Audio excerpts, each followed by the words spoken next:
ময়দা বা আটা দিয়ে আর সাথে থাকবে আলু, আর এটা দিয়ে খুব সুন্দর একটা মজার নাস্তা তৈরি করে ফেলবেন আপনার বাচ্চাদের জন্য, যেটা ওরা খুব মজা করে খাবে। আর এই জন্য আমি নিয়ে নিয়েছি কিছু আলু, আর আলুগুলোকে আমি সেদ্ধ করে এগুলো দিয়ে ভর্তা বানাবো। এই ভর্তাটায় কিন্তু আমি একদম কোনো প্রকার তেল ব্যবহার করব না, আর সবকিছুই ঠিকঠাক ভর্তার মতো দিয়ে দেব।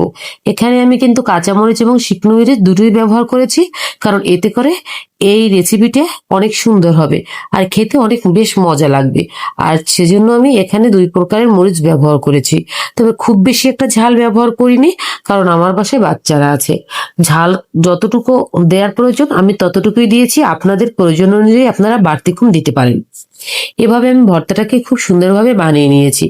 আর সব থেকে মজার একটা ঘটনা হচ্ছে, আমি কিন্তু এই ভর্তাটার ভিতরে একটা ম্যাজিক মশলার প্যাকেট ব্যবহার করব। আমার কাছে মনে হয় এই প্যাকেটটা দিলে খেতে অনেক বেশি মজার হবে, আর তাই আমি এই মশলাটা এই ভর্তার সাথে মাখিয়ে নিই। আর এভাবে আমি খুব সুন্দরভাবে ভর্তাটাকে একদম প্রস্তুত করে নিই। আর এই ভর্তাটা দিয়ে যদি এই রেসিপিটা বানানো হয় তাহলে খেতে অনেক বেশি মজার হয়। বাচ্চাদের জন্য পুষ্টিগুণ সম্পন্ন একটা খাবার, নিজ হাতে বাসায় বসে এই খাবারটা বানিয়ে দেওয়া যায় খুব সহজে। আর এবারে আমি নিয়ে নিয়েছি কিছু আটা, তবে আপনারা কিন্তু চাইলে ময়দাও ব্যবহার করতে পারেন। আর এখানে দিয়ে দিয়েছি একটু লবণ আর তেল। তেলটাকে আমি সমস্ত আটার গায়ে লাগিয়ে নেব, আর খুব সুন্দরভাবে আমি লাগাবো। এতে করে ডোটা অনেক বেশি সফট হবে এবং ভালো হবে। এবারে আমি দিয়ে দেবো পানি, অল্প অল্প পানি দিয়ে আমি আস্তে আস্তে ডোটা বানিয়ে নেব। খুব বেশি পানি একসাথে দিব না, তাহলে ডোটা নষ্ট হয়ে যাওয়ার সম্ভাবনা থাকে। আমার ডোটা কিন্তু একদম প্রস্তুত হয়ে গিয়েছে, আর দেখতেই পাচ্ছেন ডোটা কিন্তু অনেক বেশি সুন্দর হয়েছে। এটাকে আমি কিছু সময়ের জন্য ঢেকে রাখবো। আর ঢাকনাটা উঠিয়ে যখন ফিরে আসি তখন আমার ডোটা একদম সফট হয়ে গিয়েছে। দেখতেই পাচ্ছেন আপনারা আমার ডোটা কি পরিমাণ সফট হয়েছে। এবার আমি রুটি তৈরি করার জন্য আমি ডোটাকে খুব সুন্দরভাবে কেটে নেব।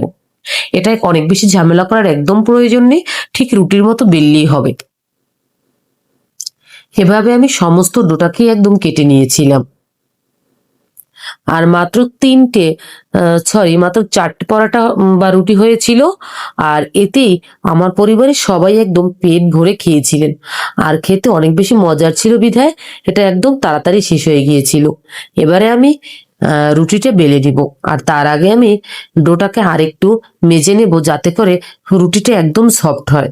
আর এভাবে রুটি বানালে এটা খেতে কিন্তু অনেক বেশি মজার হয়।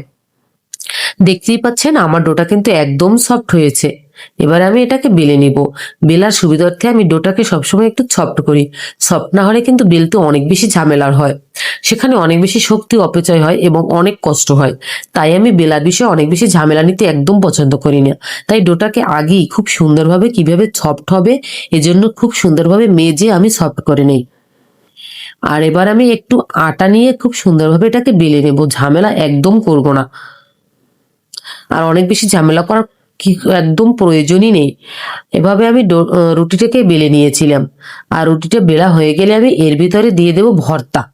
ভর্তা আপনারা আপনাদের প্রয়োজন অনুযায়ী দিতে পারেন, তবে ভর্তার পরিমাণ একটু বাড়িয়ে দিলে এই রেসিপিটা খেতে অনেক বেশি মজার হয়। আর এই ভর্তাটা আমি সমস্ত রুটির গায়ে একদম মাখিয়ে দেব। খুব সুন্দরভাবে আমি ভর্তাটা রুটির গায়ে মাখিয়ে দেব। দেখতে পাচ্ছেন আমি কিভাবে রুটির গায়ে ভর্তাটা মাখিয়ে দিয়েছি। এবার আমি এটাকে রোলের মতো গোল বানিয়ে নেব, একদম রোলের মতো। এভাবে আমি সবগুলো রুটি রোলের মতো তৈরি করে নিব ভর্তা ভিতরে ভর্তা দিয়ে। এটা খেতে অনেক বেশি মজার, যেটা আমি বানিয়ে বাচ্চাদের অনেক বেশি প্রশংসা পেয়েছি। নিশ্চয়ই আপনার বাচ্চারাও এর জন্য আপনাকে অনেক প্রশংসা করবে। এভাবে আমি সবগুলো রুটি একদম তৈরি করে নিয়েছিলাম। আর এখন যেটা করব সেটা খুবই সহজ, অনেক বেশি ঝামেলা করার প্রয়োজন নেই। আমি এটাকে একটা কাঁচির মাধ্যমে ছোট ছোট টুকরো করে কেটে নেব। তবে এভাবে কাটলে কিন্তু শেপটা সুন্দর হয়, দেখতেও সুন্দর হয়, আর খেতেও অনেক বেশি ভালো হয়। তবে আপনারা চাইলে কিন্তু অন্য শেপেও কাটতে পারেন।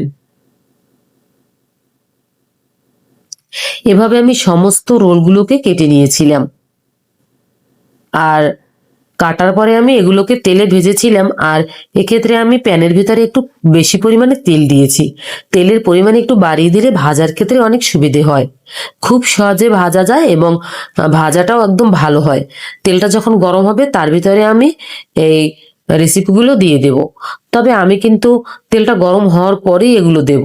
তেলটা ঠান্ডা অবস্থায় একদমই দেব না, তাহলে কিন্তু দলা বেঁধে যাবে আর একদম ভাজলেও ভালো হবে না। এবার দেখুন আমার ডোটা, আমার রেসিপিটা কি সুন্দর হয়েছে, দেখতেই পাচ্ছেন। আলু দিয়ে খুব সহজে এই রেসিপিটা বানানো যায়, আর এটা খেতেও অনেক বেশি মজার হয়। কি লোভনীয় একটা কালার এসেছে, তাই না? হ্যাঁ, দেখতেও যতটা লোভনীয়, খেতেও কিন্তু ততটাই টেস্ট ছিল। কি সুন্দর হয়েছে, তাই না? অনেক বেশি মজার।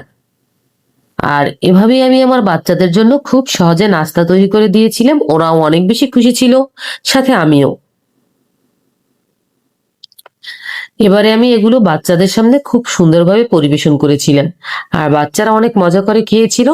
আপনি যদি আপনার বাচ্চাদের এভাবে বানিয়ে দেন, তারাও কিন্তু অনেক মজা করে খাবে। Thanks for watching, bye bye.